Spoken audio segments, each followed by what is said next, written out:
Cette semaine, je vais vous parler d'une petite Metroidvania trouvée en magasin d'occasion sur GBA. Dans chaque cartouche, dans chaque vieux CD, il voit des histoires que le temps a laissées. Des héros perdus, des quêtes sans fin, il les fait revivre, les guides vers demain. Hola Tujic, dans les pixels et les rêves, il cherche des mondes que l'oubli soulève. Des jeux oubliés, des joyaux du passé, il les ramène à la vie pour qu'ils puissent briller. Édité chez Souspeak Interactive et développé par Orbital Media, comme vous voyez. Donc il est sorti le 26 octobre 2006 sur Game Boy Advance. Il s'agit du jeu Scourge Hive.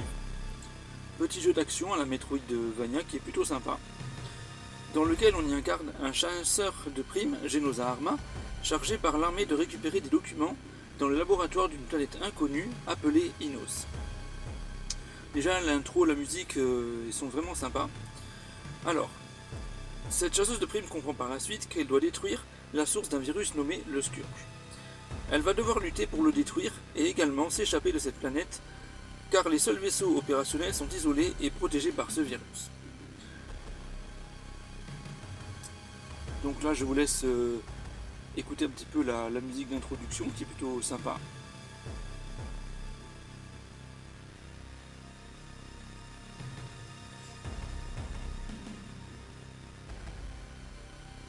Donc comme nous allons voir dans quelques instants, notre héroïne est équipée de gants à projectiles qui lui permettent de terrasser les monstres et d'une bio-combinaison la protégeant du Scourge. Hop, là on va voir les gants. Baba. Voilà.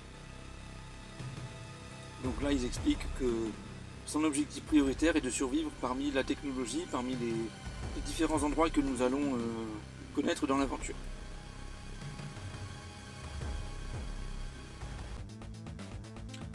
Voilà, donc là on voit donc les graphismes, une petite 3D isométrique assez sympa avec, oui. Donc cette biocombinaison est équipée d'un logiciel qui s'appelle Magellan. C'est une sorte de Jarvis qui permet de détecter les ennemis, les cartes magnétiques à trouver et les pièces à parcourir pour les différents endroits. Donc vous voyez comme une sorte de carte, quelque chose comme ça. Voilà. Petite musique toujours sympa.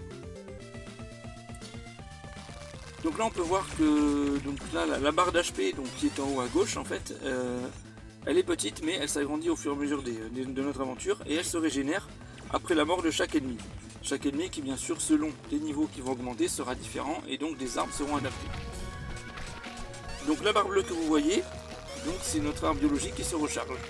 On voit que le jeu est constitué donc avec des univers variés, des vaisseaux, des planètes, etc. Voilà, c'était le petit jeu Scourge Hive sur GBA. A bientôt pour d'autres jeux oubliés. Des jeux oubliés, des joyaux du passé, il les ramène à la vie pour qu'ils puissent briller.